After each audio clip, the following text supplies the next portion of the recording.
Kalau engkau menginginkan musuh, nafsumu sudah cukup. Kalau engkau menginginkan nasihat, kematian sudah cukup.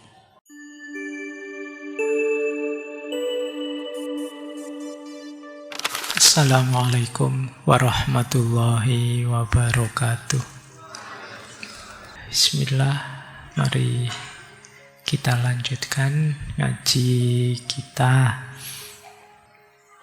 Malam ini kita ketemu Badi'uz Zaman Said Nursi. Ada quotes yang menarik yang tadi saya ambil sebelum ke sini.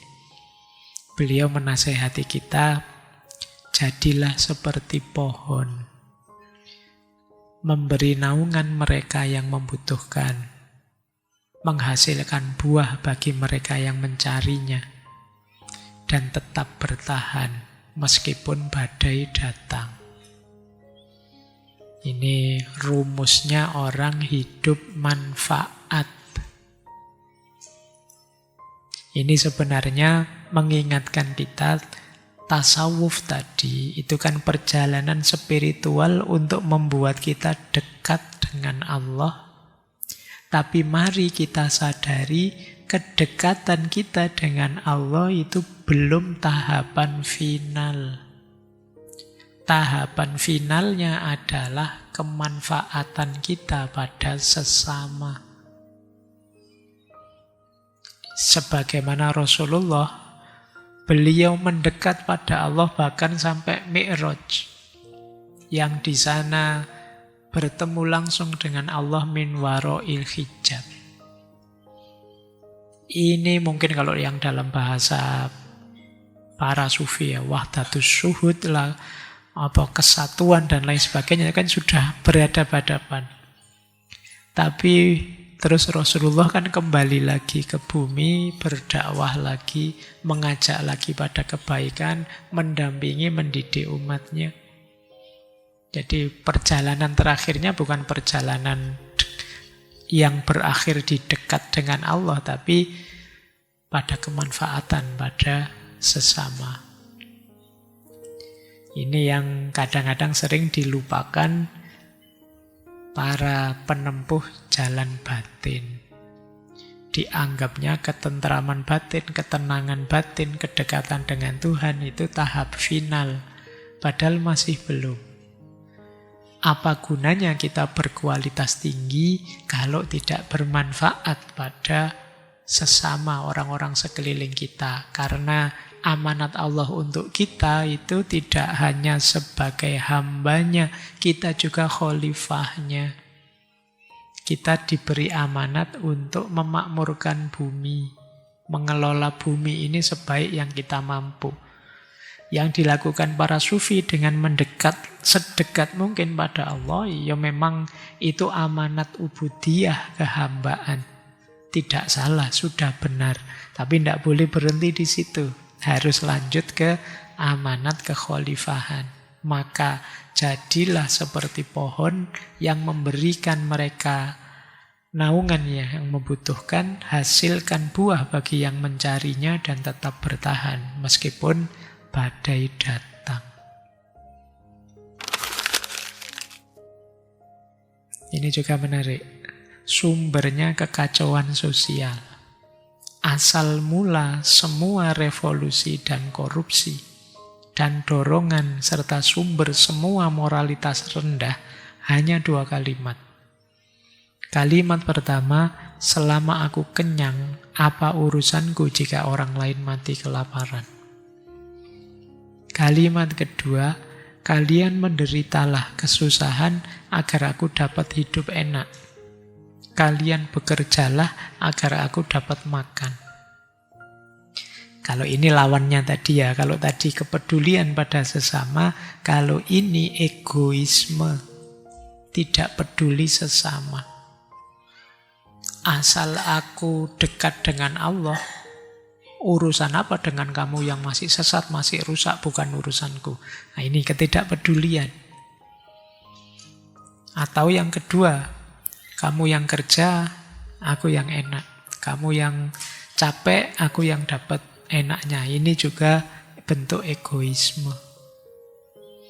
Sudahlah kamu saja yang jadi sufi, yang levelnya tinggi, yang doanya diterima, nanti kamu tinggal mendoakan aku untuk masuk surga. Kan gitu aja. Nah ini, kamu tidak mau kerja, nyari enaknya saja. Jadi kalau kalimat pertama, aku sudah enak tapi tidak peduli yang lain. Kalau yang kedua, nyari enaknya saja, tidak mau susah. Dua mental ini nanti yang menghancurkan hidup sosial kita. Lanjut. Kalau engkau menginginkan musuh, nafsumu sudah cukup. Kalau engkau menginginkan nasihat, kematian sudah cukup. Jadi tidak harus terlalu berpanjang teori. Ngapain kamu nyari musuh kemana-mana? Semua yang tidak suka kamu komentari jelek, kamu serang, kamu kritik. Kalau kamu memang nganggur nyari musuh, ada musuh besarmu yang siap sejak dulu. Nafsumu. Kalau kamu ingin nasihat, kematian sudah cukup. Apa kita tidak sadar bahwa pada akhirnya kita semua akan sampai pada titik kematian itu? Untuk melakukan kebaikan, apalagi yang kita tunggu. Toh kita tidak tahu jatah waktu kita kapan. Apa yang mau kita sombongkan, pada akhirnya kita semua akan dikuburkan di bawah tanah. Apa yang mau kita banggakan, apa yang mau kita tinggi-tinggikan. Setiap kali ada kematian, semoga jadi pelajaran untuk membuat kita jadi manusia yang lebih baik, lebih sadar, lebih ngerti untuk melakukan kebaikan. Jadi ini boleh jadi pengingat kita ya. Ngapain sih selalu nyari konfrontasi saja, konflik saja dengan yang lain? Mbok yo kita rukun, kerjasama, saling membantu. Kalau memang perlu musuh, ndak usah kemana-mana, nafsumu sudah cukup. Dan kalau memang ingin nasihat, kematian sudah cukup. Yuk, bismillah kita mulai ya. Kita mulai buka kitab Rosail An-Nur. Saya awali, kalau di filsafat diawali epistemologinya dulu. Cara berpikir beliau dulu. Jadi nur dan nalar itu yang jadi tema ngaji kita malam hari ini. Ini hubungannya dengan cara berpikirnya sebenarnya. Nalar itu alat, instrumen yang ada dalam diri kita. Kalau nur itu cahaya yang dilimpahkan oleh Allah ke dalam hati kita. Nalar, alat utamanya akal. Fungsinya membaca tanda-tanda atau ayat-ayat Allah di alam semesta. Nur itu cahayanya Allah. Dia yang menerangi akal, menerangi hati kita. Nalar perlu nur. Nalar saja tanpa nur, ya berarti pikiran kita sedang gelap. Kalau pikiran kita gelap, tidak bisa membaca keluar dengan jernih. Ya. Nur juga memerlukan nalar, memerlukan akal. Batin kita jernih, tapi kalau kita tidak membaca juga tidak ada gunanya. Kalau diibaratkan orang baca ya, kalau kita baca buku, itu kalau tidak ada nur, tidak ada cahaya, kita tidak bisa baca.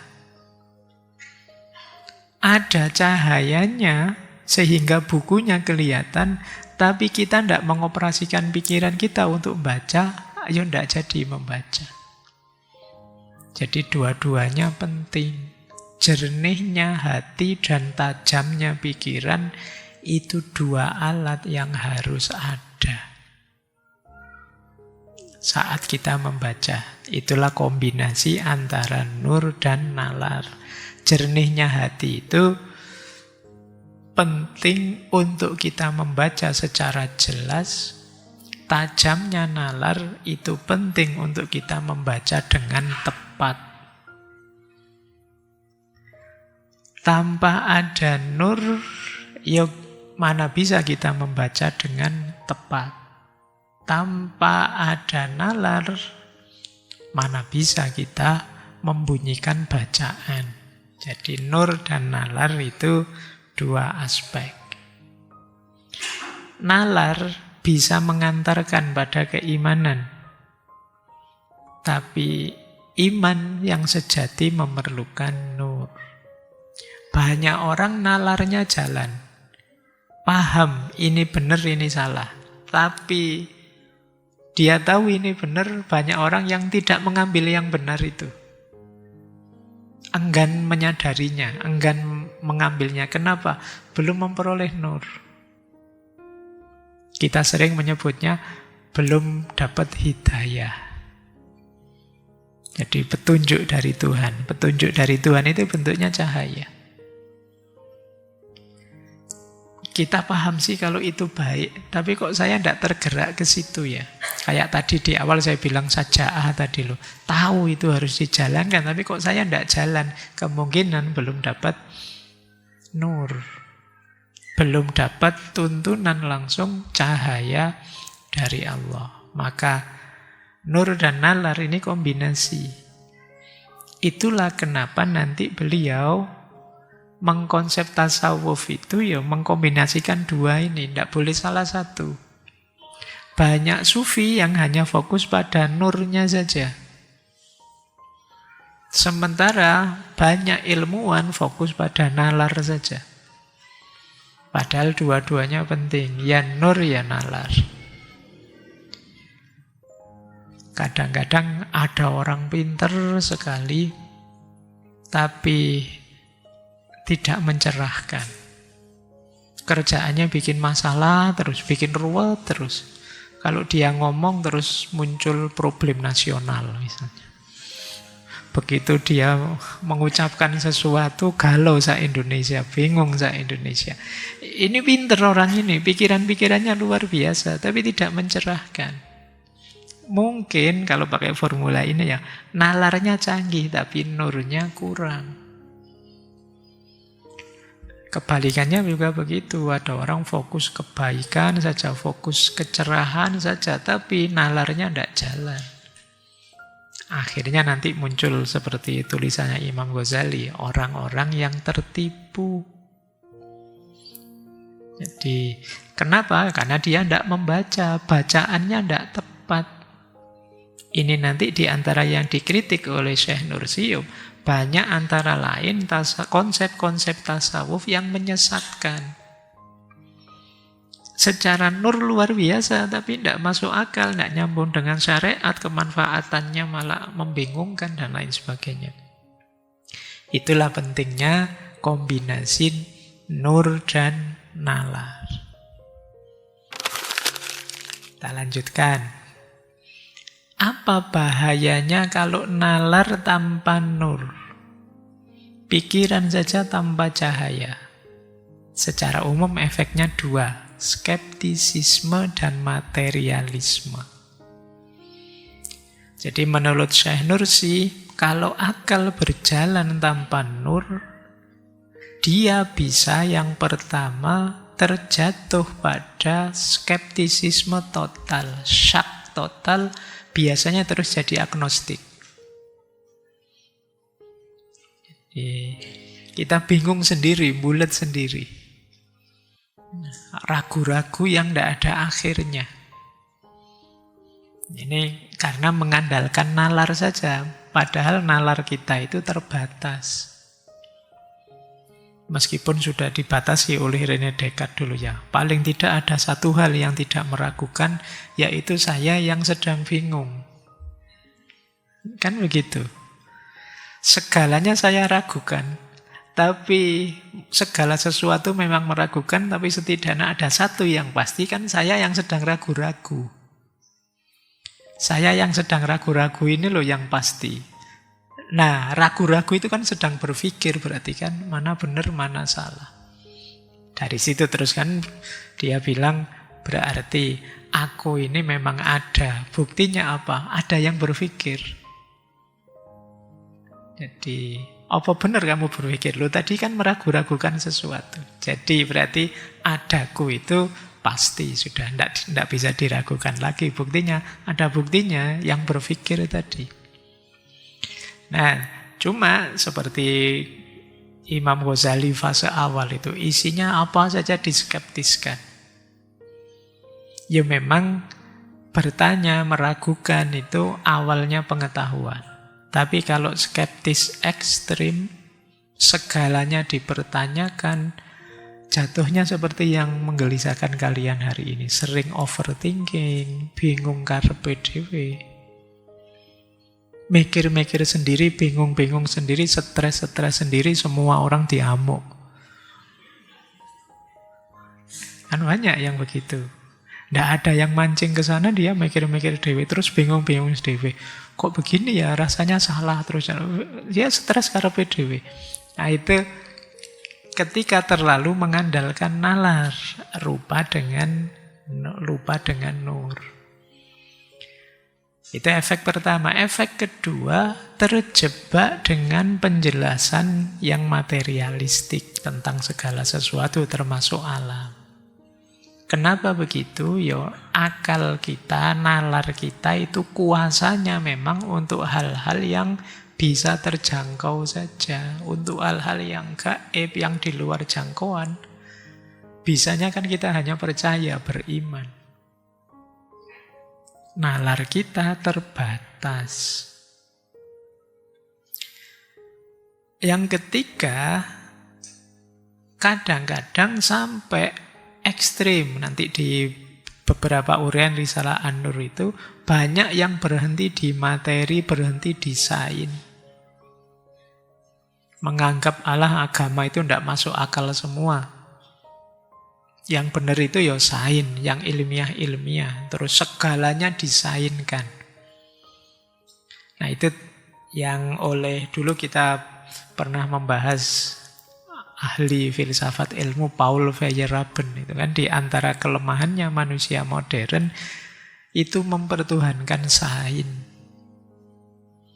Percaya 100% dengan mekanisme saintifik. Bukan berarti sains itu salah, tapi apa iya segalanya harus ilmiah.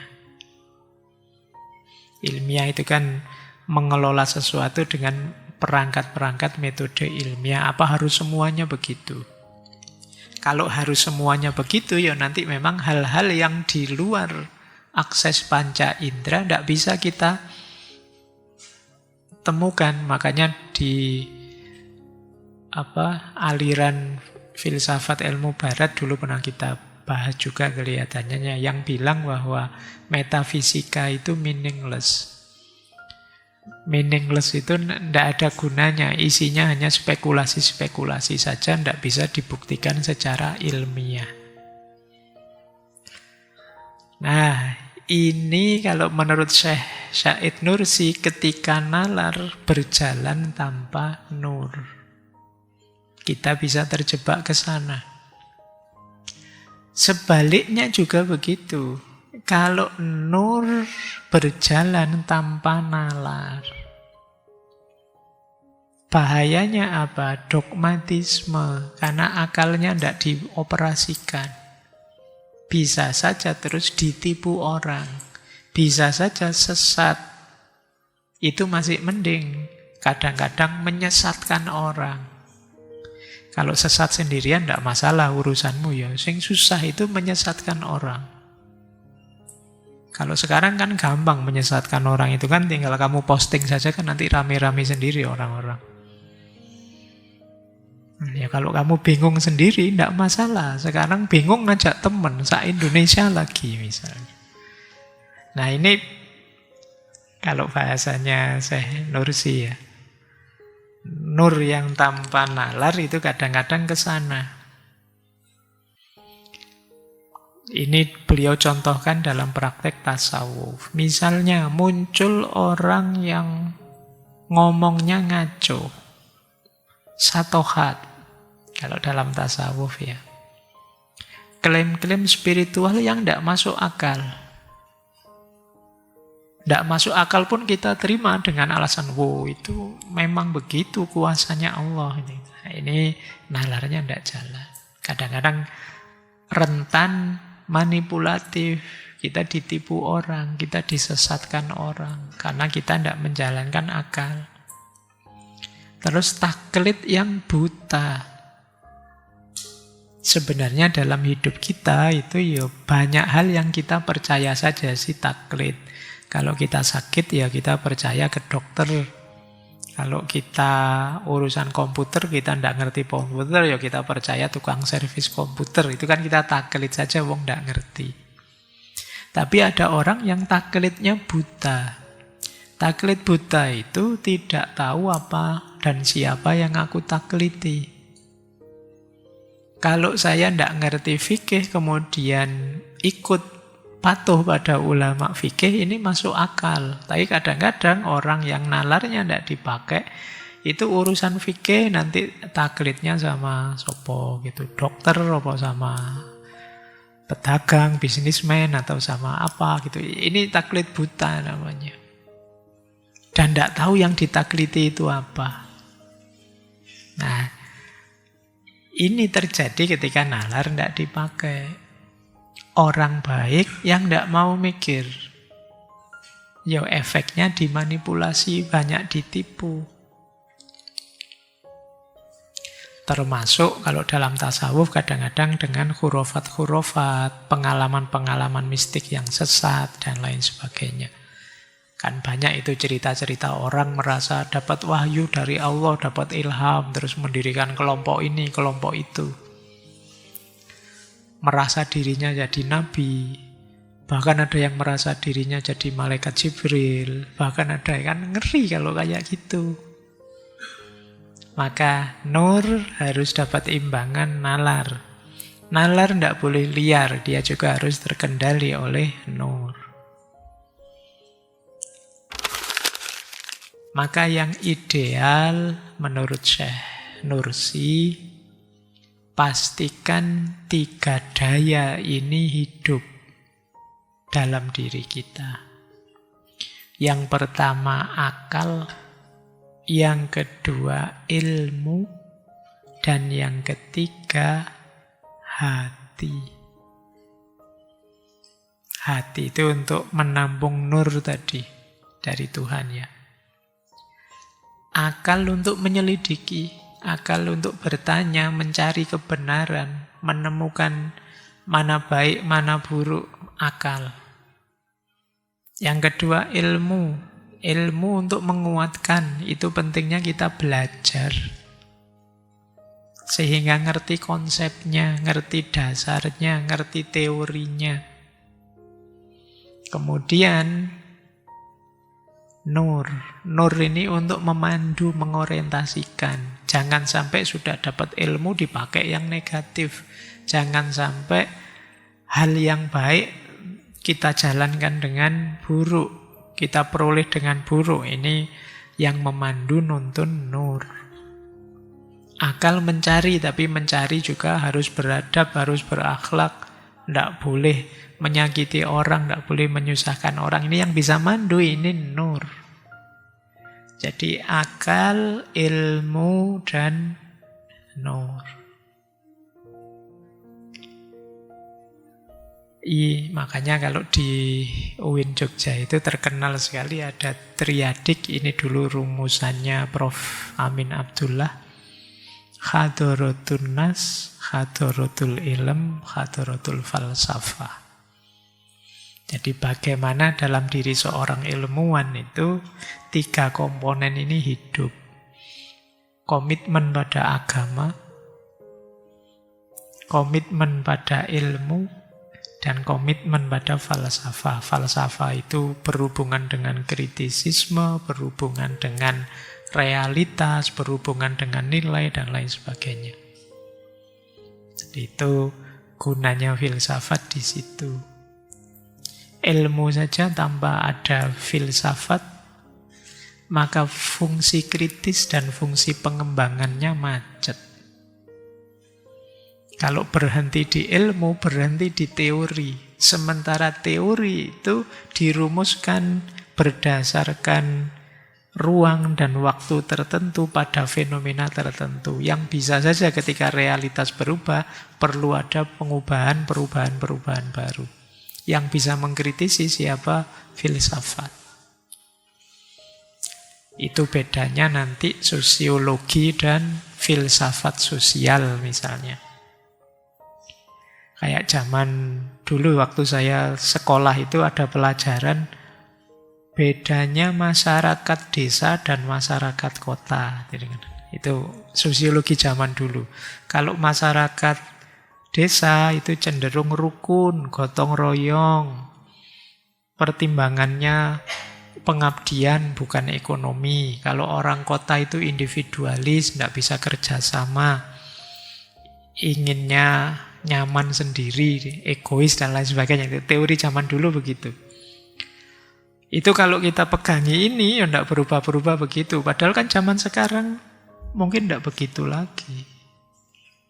Katanya siapa yang pertimbangan ekonomi itu hanya orang kota saja. Sekarang di desa juga mulai sadar ekonomi. Mulai banyak yang egois, khususnya sejak ada medsos dan lain sebagainya. Loh, itu kan teorinya harus diubah. Nah, yang bisa mengkritisi, merintis jalan untuk melahirkan teori baru, filsafat. Ini yang seperti ini dulu pernah kita bahas ya. Nanti boleh dicari ngaji filsafat yang tokohnya namanya Thomas Kuhn. Baik, jadi teman-teman ayo dimaksimalkan 3 aspek ini. Cahaya akal, cahaya ilmu, dan cahaya hati. 3-tiganya penting. Seperti tadi loh, kalau cahaya hati tanpa cahaya akal, ya hasilnya bisa dogmatis, bisa sesat tapi tidak sadar. Cahaya akal tanpa cahaya hati bisa saja kebenaran dimanipulasi untuk kepentingan-kepentingan negatif. Baik, kita sudah dapat sekarang ya cara berpikir yang pas itu ya nur, ya nalar. Sekarang kita masuk ke tasawuf yang baru menurut beliau bagaimana. Ini saya ambil 9 catatan dari beliau tentang tasawuf dan torekot. Seperti saya bilang tadi ya, 9 catatan ini adanya di Risalah An-Nur bagian 29 kalau tidak salah. Ini Risalah An-Nur itu formatnya tanya jawab sebenarnya. Makanya di sini ada 9 catatan. Apa sih tasawuf yang seharusnya itu? Catatan pertama. Jadi beliau bukan anti tasawuf. Meskipun beliau nanti mengkritik beberapa hal dari tasawuf. Catatan pertama, ini saya ngutip langsung ya dari kitabnya. Saya tidak olah dengan kalimat sendiri. Nanti kita urai. Tujuan dari tasawuf, torekot, kewalian, dan suluk adalah mengenali dan meraih hakikat keimanan dan Al-Quran melalui perjalanan ruhani dalam naungan Mi'raj Muhammad lewat langkah-langkah hati untuk sampai pada satu keadaan dan perasaan yang menyerupai syuhud atau penyaksian. Tasawuf dan torekot merupakan rahasia dan kesempurnaan manusia yang agung. Kita syarahi ya satu-satu. Yang awal, tujuan tasawuf, torekot, kewalian, suluk adalah mengenali dan meraih hakikat keimanan dan Al-Quran. Jadi tasawuf itu kan memang yang dikelola sisi batinnya keimanan. Tidak sekedar sholatnya, tapi juga masuk ke khusyuknya. Tidak sekedar lapar dan hausnya puasa, tapi juga pengendalian dirinya. Ini hakikat-hakikat keimanan. Itu gunanya tasawuf. Yang tentu saja itu disebutkan dalam Al-Quran. Tanpa olah batin, aktivitas beragama kita yang lahiriah saja, ya rasanya kayak apa? Kayak sholat itu kayak gerak badan saja. Kalau puasa itu kayak diet saja. Mungkin banyak ya di antara kita yang kadang-kadang, wah berat badanku kok tambah naik terus, ini harusnya saatnya puasa ini. Oh, itu puasa yang nawaitunya untuk diet. Nah, padahal ada rahasia yang lebih dalam, yang bisa menemukan siapa? Tasawuf. Melalui torekot, melalui suluk, melalui rasa langsung. Makanya istilahnya melalui perjalanan ruhani dalam naungan Mi'raj Nabi Muhammad. Maksudnya melalui penghayatan, melalui dzauq, melalui pendekatan kita pada Allah sebagaimana Nabi Muhammad waktu Mi'raj. Jadi maksudnya mendekat kepada Allah. Lewat langkah-langkah hati untuk sampai pada satu keadaan dan perasaan. Ini makomat dan ahwal. Ada tangga-tangganya, ada keadaan dan perasaannya. Diawali dari tobat, dilanjutkan sabar, dilanjutkan tawakal, dilanjutkan. Jadi ada tangganya. Untuk kita bisa menikmati, merasakan perjalanan batinnya agama. Yang mengarah menyerupai syuhud. Syuhud itu berakhir pada penyaksian kita tentang bahwa Allah itu memang ada. Allah itu memang maha besar. Allah itu memang maha penyayang. Allah itu memang maha kuasa segalanya. Puncaknya ke sana. Kesaksian kita bahwa karena kita ngalami langsung, merasakan langsung, kesaksian bahwa inilah Allah.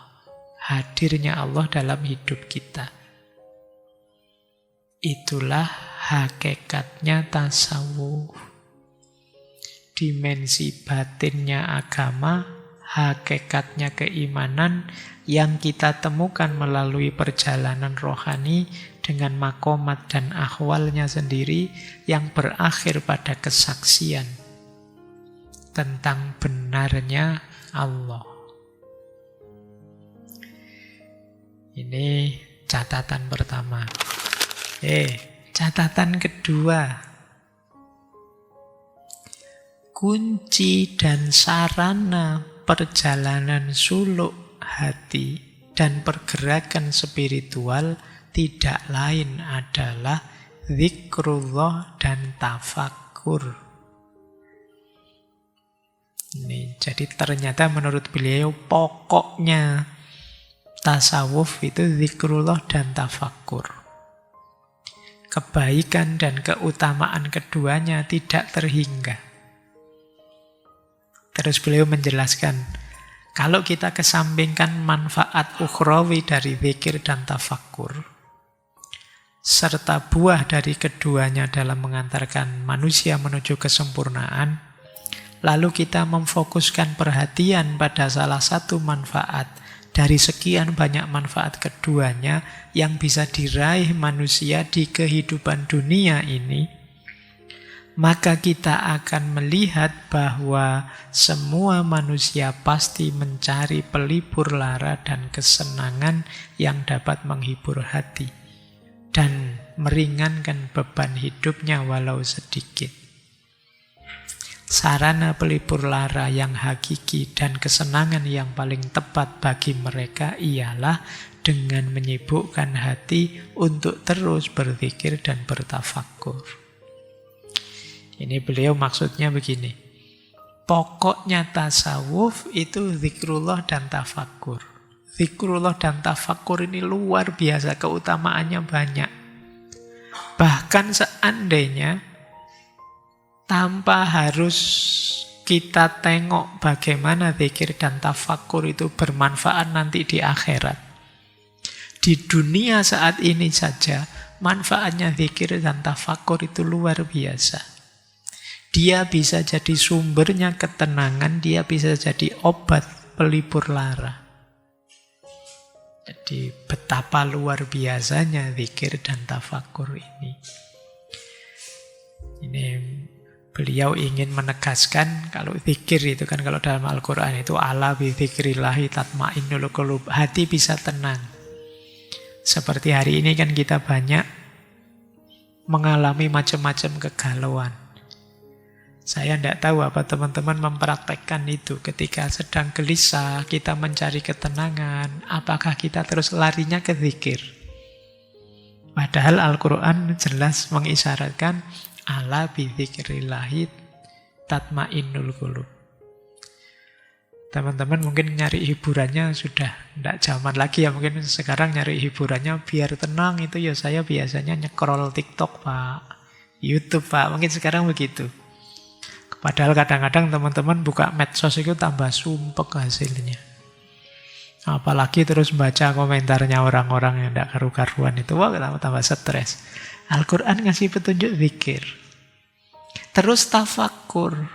Tafakur itu mendayagunakan nalar tadi untuk menemukan hakikat. Dengan tafakurlah bisa ringan isi pikiran kita. Kalau kita ada masalah, iya ya wong yo saya ini manusia biasa. Tidak semua keinginanku bisa terpenuhi. Wong aku tidak punya kuasa atas hidupku, yang punya kuasa Allah. Lah kok ngapain aku segalau itu sekarang? Kenapa aku tuh sesetres itu ketika ada masalah? Nah, ini hasilnya tafakur. Ya wajar saja hidup ini kadang naik, kadang turun. Kadang sukses, kadang gagal. Wong masih manusia. Nah, jadi wong ini bukan game. Kalau game sih gagal di restart terus. Nah, jadi bisa diulang-ulang lagi ini enggak, dan naik turun itu biasa kok. Ini buahnya tafakur. Zikir dan tafakur kita sukses, hidup kita akan jauh lebih tenang. Jadi maunya Syekh Nursi ini tidak harus jauh-jauh. Kalau banyak zikir nanti kita masuk surga, kita dekat dengan Allah. Seandainya manfaat ini tidak kita lihat dulu pun, dengan zikir dan tafakur kita bisa tenang, mendapatkan banyak pelipur lara. Inilah diantara manfaatnya tasawuf. Makanya orang yang menempuh jalan kesufian, suluk itu yo kalau memang sungguh-sungguh itu biasanya hidupnya lebih tenang, lebih stabil. Tidak gampang goncang dan goyah. Ini yang kedua. Jadi kuncinya tasawuf, zikrullah dan tafakur. Syekh Nursi juga punya pandangan, ya kita masuk ke jalur tasawuf itu tidak harus kemudian masuk ke torekot.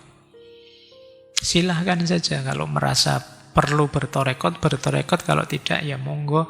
Tapi nilai-nilai tasawuf termasuk tadi memperhatikan sisi batin beragama itu sesuatu yang mau tidak mau harus kita jalankan. Lanjut. Catatan ketiga. Ini kunci-kuncinya tasawuf. Kewalian adalah bukti risalah kenabian. Sedangkan torekot adalah petunjuk tentang syariat. Hal itu karena hakikat keimanan yang disampaikan risalah kenabian dapat dilihat dan dibenarkan oleh kewalian dalam tingkat ainul yakin, yaitu dengan penyaksian hati dan perasaan spiritual. Pembenaran terhadapnya merupakan bukti kuat akan kebenaran risalahnya. Selanjutnya, torekot menjadi bukti atas kebenaran hukum-hukum yang dikandung oleh syariat. Dan bahwa dia benar-benar bersumber dari Allah lewat limpahan darinya dan manfaat yang didapat melalui kasyaf dan dzauk. Ini harus dibaca berulang-ulang biar paham maksudnya ya. Yang pertama, kewalian itu bukti risalah kenabian. Jadi, kebenarannya risalah yang dibawa oleh Nabi itu bisa dibuktikan melalui jalur kewalian. Kalau kita yang awam itu kan membenarkan risalahnya Nabi itu ya pokoknya dibenarkan begitu saja. Kadang-kadang kita paham, tidak punya dasar, tidak punya argumen. Pokoknya saya percaya kan titik begitu. Sementara orang-orang yang makomnya aulia, para walinya Allah, itu mereka tidak sekedar percaya, tapi apa? Mengalaminya langsung. Makanya ada istilah ainul yakin, merasakan langsung hadirnya Allah, merasakan langsung hidup senantiasa diawasi oleh Allah. Jadi mereka ini bukti betapa yang dibawa oleh Rasulullah itu benar memang. Ketika Rasulullah memerintahkan sholat misalnya, kita kan hanya sholat saja, mengikuti gerakan, syarat sah, rukunnya yang membatalkan apa, fokus kita ke situ. Tapi para aulia bisa masuk lebih dalam dari sholat itu, bisa merasakan bagaimana berkomunikasi dengan Allah, berhadapan dengan Allah, bagaimana sholat yang bisa mengubah diri jadi lebih baik dan lain sebagainya. Loh, dengan memasuki syariat sedalam itu, kita jadi tambah yakin, berarti memang benar yang dibawa oleh Rasulullah itu. Kalau kita mungkin yang orang biasa, membuktikannya hanya separuh, setengah, karena kita tidak sedalam itu.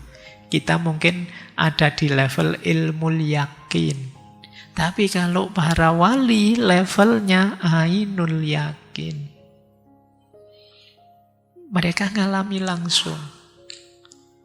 Apa indahnya khusyuk ketika kita sadar berhadapan dengan Allah. Mereka yang tahu. Kalau kita kan sholatnya masih sholat formalitas lah ya, saya tahu. Saya juga sering begitu. Sholat yang penting gugur kewajiban, kan begitu. Kita tidak dapat apa-apa dari sana. Iya sih kita sudah beriman. Tapi kita masih belum jadi bukti risalah kenabian.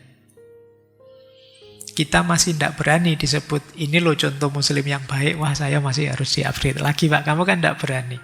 Tapi ya bukti yang pas itu ya mereka ini, para aulia, wali-walinya Allah. Mereka bukti dari risalah kenabian dalam banyak aspek.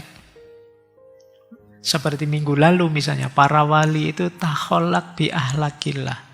Akhlak mereka itu adalah karakter sebagaimana asmanya Allah, nama-namanya Allah. Mereka penyayang, mereka adil, mereka dan lain sebagainya. Ini akhlak, mengikuti akhlaknya Allah. Loh, ini kan dia jadi bukti, lagi-lagi risalah kenabian. Kalau ingin melihat bukti benarnya beragama, lihat mereka. Itu maksudnya Syekh Nursi. Kemudian torekot itu adalah petunjuk tentang syariat. Jadi torekot itu kan, ini sebenarnya maknanya antara syarik dan torik itu sama-sama nama jalan. Jadi syariat itu ketetapan ajaran, tuntunan beragama yang dibawa oleh Rasulullah. Kalau torekot, cara kita menjalankan syariat. Itu namanya torikoh. Nah, makanya menurut beliau torekot itu petunjuk tentang syariat. Zikir yang benar begini loh, itu biasanya jangan diajarkan di torekot. Sholat yang benar begini loh. Wirid yang benar itu begini loh. Puasalah seperti ini. Tapi petunjuk-petunjuk praktis detail semacam ini kita ketemunya di Torekot. Yang tidak hanya aktivitas lahir tapi masuk sampai ke batin. Makanya sejak kemarin itu selalu ditekankan tasawuf, Torekot tidak boleh ninggal syariat. Syariat tidak boleh berhenti di syariat. Dia harus mendalam ke aspek Torekot. Jadi syariat tanpa Torekot ya kita ketemu formalitas dogmatisnya saja. Torekot tanpa syariat ya jatuhnya jadi kebatinan saja. Itu seperti kemarin ya kita analogikan syariat tanpa Torekot tanpa hakikat itu seperti orang yang aktivitas fisiknya lengkap tapi tidak ada rasanya. Kalian yo neraktir, yo nganter kuliah, yo tiap hari weanan tapi tidak ada rasa cinta dalam hatimu. Syariat tanpa hakikat, tidak ada isinya. Kalau hakikat tanpa syariat, ada rasa cinta, bahkan sudah nembak, sudah menyatakan cinta itu. Tapi disuruh apel tidak mau, disuruh jemput tidak mau. Kalau makan bayar sendiri-sendiri. Nah, itu kayak hakikat tanpa syariat itu. Orang jadi ragu-ragu, beneran tidak sih kamu itu jatuh cinta? Sama kayak orang, saya sudah tidak perlu sholat lagi, yang penting hati saya itu nyambung terus sama Allah. Allah adalah segalanya. Allah segalanya, disuruh sholat sebentar aja tidak mau. Suruh puasa yang begitu saja masih nawar. Gimana bisa ngaku bahwa aku sudah sangat dekat dengan Allah? Itu nanti antara lain yang dikritik oleh Syed Nursi. Baik, ini catatan ketiga tentang posisinya para wali, kewalian, dan posisinya Torekot.